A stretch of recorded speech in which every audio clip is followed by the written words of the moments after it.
카메라를 킨 김에 쭉 갑니다. 일주일에 한 번 와이프랑 찍을 수가 있거든요. 일요일에 와이프도 쉬고 저도 쉬고. 옷 좀 갈아입어. 보는 사람 지루지루해. 아 괜찮아. 원래 지루해. 아, 지루해. 내 영상 지루해. 그래서 더 지루해지는 거야 지금 옷은. 아, 볼 사람은 보고 말 사람은 말라고 해. 나도 좀 이렇게 내려놓고 좀 가야 되겠어. 볼 사람은 보고 컨텐츠로 승부를 해야지. 그런 거에 연연하지 않고 그러면서 나의 지식도 늘리고 그러게 두루두루 좋을 것 같아. 그래서 오늘의 주제는 뭡니까? 아 오늘의 주제는 노세 아저씨. 그거 어제 저번 주에 얘기하다가 중간에 아. 끊고 간 거 있잖아. 부동산 어떤 부동산이 돈이 되냐. 그 마지막이라고 해서 내가 뭐라고 했어. 뭐였지? 첫 번째가 뭐였어? 입지였니? 입지.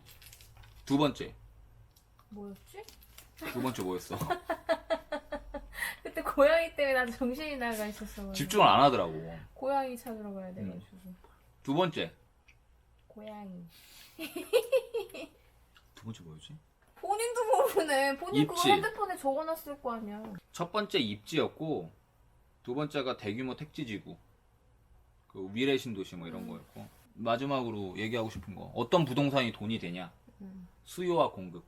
무슨 상품에 대해서 가격을 결정하는 것은 무조건 수요와 공급이잖아. 수요가 많아지고 공급이 줄어지면 이게 나온다 가격이 이거. 올라가지. 여기 딱 만나는 접점이 가격이 형성이 되는 거잖아. 수요 곡선이 이렇게 상승하고 수요가 상승했는데 공급이 하락하면은 가격이 더 이렇게 되는 올라가지. 이렇게 되는 거 올라가지. 이렇게 만나면서 가격이 올라가는 거잖아. 부동산도 똑같거든. 이 수요와 공급의 법칙을 잘 이용할 줄 알면은 그걸로 부동산을 돈을 벌 수가 있는 것 같아. 다시 말하면 현재 아파트, 현재의 부동산은 사람들이 관심을 전혀 안 가져. 현재의 부동산, 예를 들어서 A라는 지역에 부동산이 하나 있어. 근데 사람들이 아무도 관심을 갖지 않아. 근데 수요가 이렇게 되면 수요가 없는 거지. 그치. 공급은 있는데 공급은 딱 요만큼이잖아. 근데 아무도 관심을 갖지가 않아. 그러면 부동산 값은 어떻게 돼? 정체되어 떨어져. 있어. 정체되어 있어. 근데 갑자기 여기 사람들이 몰려. 그러면 어떻게 돼? 올라가는 거잖아. 대표적인 예로 우리가 처음에 신혼집으로 구해야겠다라고 해가지고 찾아봤던 아파트 중에 하나가 가격대로 맞췄던 게 4억 초반에 어디야? 암사역에 있는 중앙 하이츠였잖아. 그때만 하더라도 우리가 와 이게 싼 이유가 있다 이랬잖아. 그치 기억나지? 맞아. 4억 2천 뭐 이랬는데 완전 나홀로 아파트고 용적률도 되게 높아. 300%가 넘어가.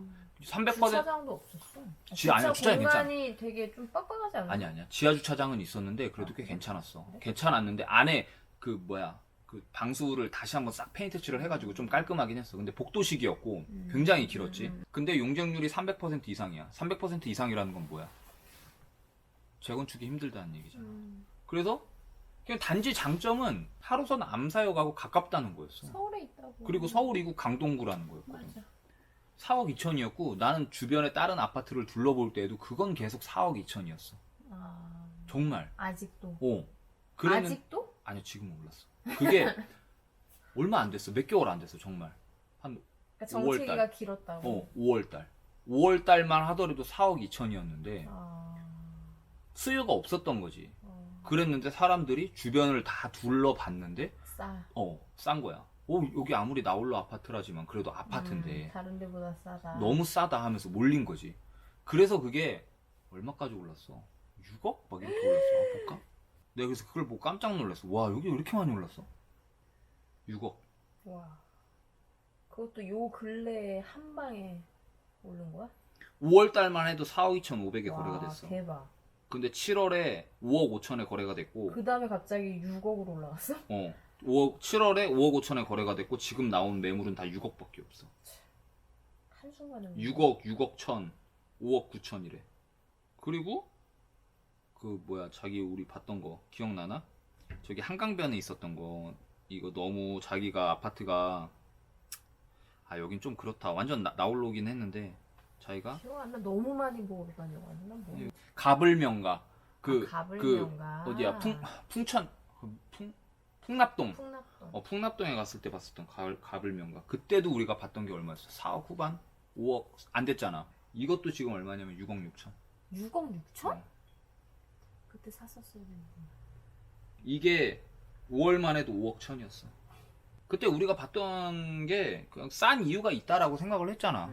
나홀로 아파트고 너무 좀 오래됐고 오래됐고. 복도식이고. 그 여러 가지 조건들로 인해서 싸다라고 생각을 했는데 사람들이 결국에는 싼 거를 이제 안 거지. 아, 주변에 비해서 되게 싸구나 하면서 뒤늦게 올라가는 이런 거야. 이게 공급과 수요의 법칙을 이용하는 건데 대표적으로 그런 것도 있어. 그 아파텔이라고 알아? 아파텔이 뭐야? 아파트하고 오피스텔 합쳐진. 맞아. 요새는 아파텔이라고 그래가지고 원룸형 오피스텔이 아니라 막 3룸형 오피스텔을 만들어. 아파텔의 장점은 뭐야? 장점? 살기 좋은 거? 아니지. 살기 편한 거? 아니지. 뭐야? 그 1주택으로 안 쳐줘. 취득세를 취할 때 이거 여기까지 설명하기 좀 그런데 어쨌든 그 주택으로 안 쳐줘. 그렇기 때문에 이거를 갖고 있어도 청약을 넣을 때 무주택으로 들어. 평수에 상관없이. 상관없어. 오피스텔이니까. 근데 얘네들 되게 나쁜 게 팔 때는 양도소득세 할 때는 그거 주택으로 쳐준다. 뭐야 그게? 그 정부 아무튼 어쨌든 하려고 그래. 했어? 그 오파텔을 오빠텔. 아파텔이 가장 늦게 올라.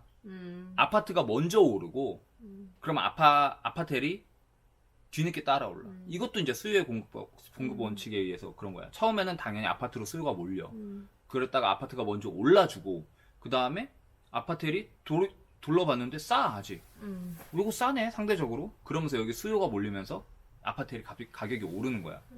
이런 것처럼 수요와 공급의 법칙을 굉장히 잘 이용하면 돈을 벌 수가 있는데 나는 이런 것 같아. 그러니까 재개발이 수요와 공급 법칙을 이용할 수 있는 첫 번째라고 생각을 하는 게 재개발지대 지금 가면 어때? 거지 같지. 거기서 누가 살겠나 막 이런 생각이 들잖아. 근데 사람들이 우리뿐만 아니라 대부분의 사람들이 지나다니면서 거기가 재개발이 된다고 알고 있는 사람들이 없어.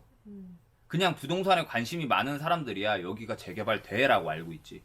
설사 여기가 재개발돼라고 알고 있는 사람들이라도 그거의 미래 모습을 그리고 미래의 가치를 제대로 확인할 수 있는 사람이 몇 안 돼.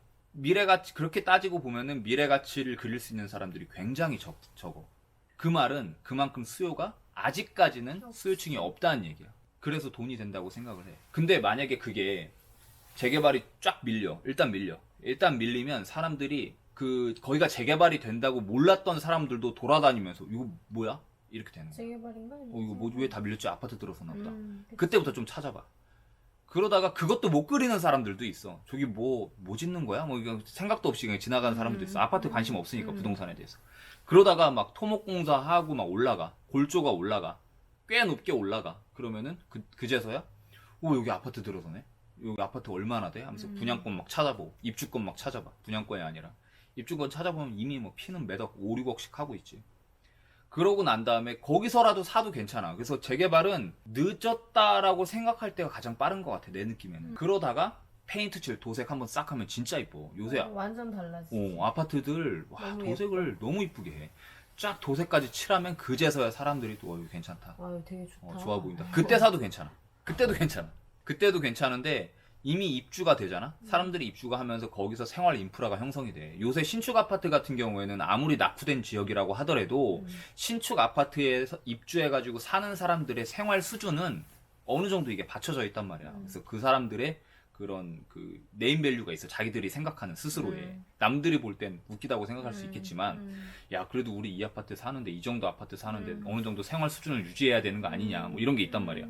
그렇게 생활 씀씀이가 되고 그렇게 자녀가 있으면은 허튼데 보내기고 싶지가 않아. 허튼데 보내고 싶지 않고 영어 유치원 보내고 싶고 막 이렇단 말이야. 그러면 그런 영어 유치원 수요가 발생이 되고 그럼 그 주변으로 해가지고 영어 유치원이 생기게 되고 학군이 형성이 되고 그렇게 되거든. 그렇게 되면서 삶이 괜찮아지기 시작하면은 또 사람들이 여기 살고 싶다라고 하면서 달려들어. 그래서 계속 올라가. 그래서 신축 아파트가 중요하기도 하고. 그러니까 내가 하고 싶은 얘기는 수요가 재개발 지대일 경우에는 수요가 아직 그렇게 많지가 않아. 그래서 가격 형성이 아직까지는 낮아. 근데 계속 하나 바뀌고 입주까지 하는 시점에서 입주가 하고 인프라가 형성되는 시점에서는 수요가 계속 몰려 그쪽으로. 그래서 재개발이 괜찮다고 하는 거야. 나도 웬만하면 재개발을 사고 싶고. 그리고 또 한 가지는 가로주택 정비사업. 재개발은 그나마 공표가 됐어. 공고화가 됐어. 그래서 어디가 재개발된다라는 거를 확실하게 알 수가 있어. 하지만 가로주택 정비사업은 워낙 소규모 단위로 움직이기 때문에 이게 잘 몰라 사람들이. 정말 어렵게 찾아봐야 어디가 하고 있다라는 정도로만 알아. 그래서 가로주택 정비사업은 확정이 되면은 한 번 더 뛰기는 하지만 뛴다 하더라도 싸. 수요가 많이 없어. 몰리지는 않으니까. 모르니까. 근데 그런 가로주택 정비 사업도 결국에는 그 서울 같은 경우에는 원래 7층인가? 이렇게까지밖에 못 줘. 근데 요번에 공공주택을 막 이렇게 사회에 환원하겠다라고 하면서 임대주택 20% 짓고 하면은 올라가거든. 15층까지. 서울은 15층이고 각 지자체마다 달라.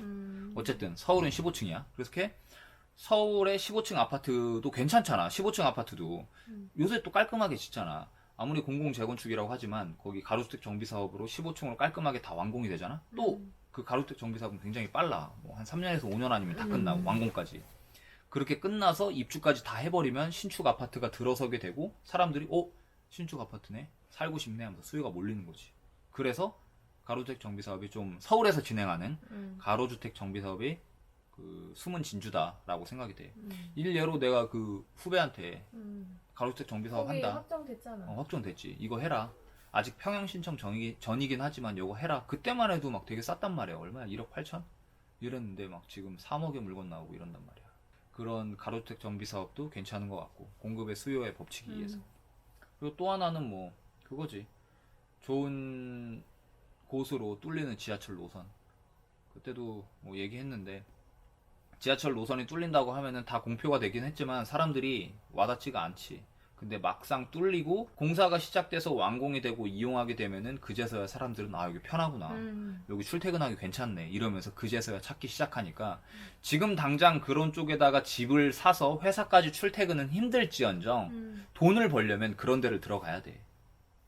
서부선이라고 해가지고 서울대 입구역 알지? 신림 이렇게 지나가서 장승배기 쪽으로 지나가나 뭐 이렇게 해가지고 세전역 저기 6호선 어디야 은평구까지만 올라가더만 그 라인도 괜찮거든. 그런 거 뚫리는 거 신안산선도 그렇고 7호선 연장도 그렇고 8호선 연장 다산역까지도 그렇고. 그래서 앞으로 뚫려서 좋아질 교통편이 좋아질 그런데 공급과 수요의 법칙을 이용하면은 그런 쪽으로 미리 선점을 해두면 돈을 벌 수 있다 이런 얘기지. 어쨌든 오늘은 이제 여기까지 하고 다음 영상에서 찾아봅시다. 네.